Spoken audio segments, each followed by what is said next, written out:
So sometimes we might think, oh, well, but I'm so enlightened. I'm such an intelligent person. I'm such a nice person. I'm such a delightful person. I'm such a, evolved person. Why does my life suck? Well, it might be because uh, there's a mismatch between how you think of yourself and how you actually behave. And so if you want different results in your life, you actually have to do things differently. And I know some people are going to say, but I do many things differently and I'm not getting the results. Well, maybe the things that you're doing are not the right things. So sometimes people make that mistake also. They think, well, I've done everything. I've tried everything and nothing works. Well, have you actually tried everything? Are you sure about that? I mean, because if that's the truth, if you've done everything and nothing works, then give up.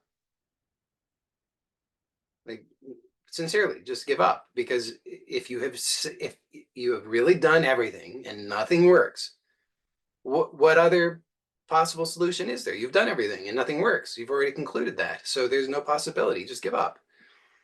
But if you can recognize that actually you haven't tried everything, and therefore you cannot conclude that nothing works, then there's a possibility that you could actually change your life in a positive way.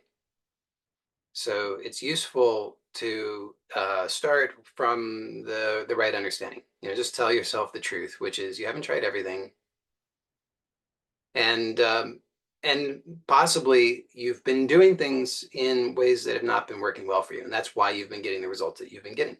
Or even if you say, well, things are working well enough, sort of in certain ways, great. I mean, I'm not here to say anything that like everything is broken in your life. I'm just saying there are probably some things that are not optimal.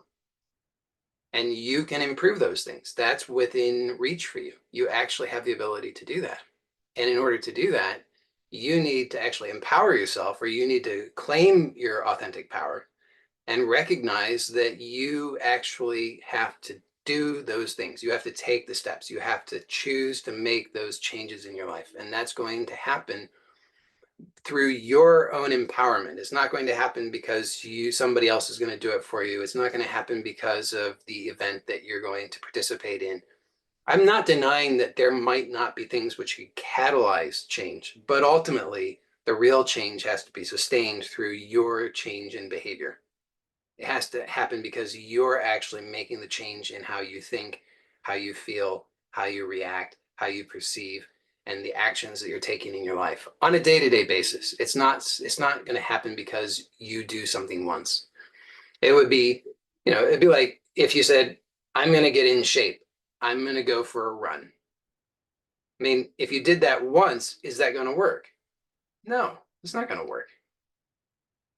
I'm going to I'm gonna I'm gonna get healthy. I'm gonna eat a salad. I mean, okay, interesting, but what about tomorrow? What about for dinner? What are you gonna do next week? It's what you do consistently, day after day after day, that's going to produce the changes. So if you say, well, I'm gonna think a nice thought. Okay, that's nice. But if you think that that should change your life, it's not gonna work. Okay, so you have to actually be willing to make changes consistently in order to get the results. So now here's where uh, this falls apart for most people. I mean, if people even get this far, because even to understand what I've said up to this point, most people don't even have that understanding. So good news is now you're ahead of most people if you've understood that much. That if you want change, you have to make the changes, and they have to be sustainable. So, a lot of the time people think, okay, I'm going to make the change. I want to get in shape. So I'm going to run 5 miles. But how are you going to be able to sustain that?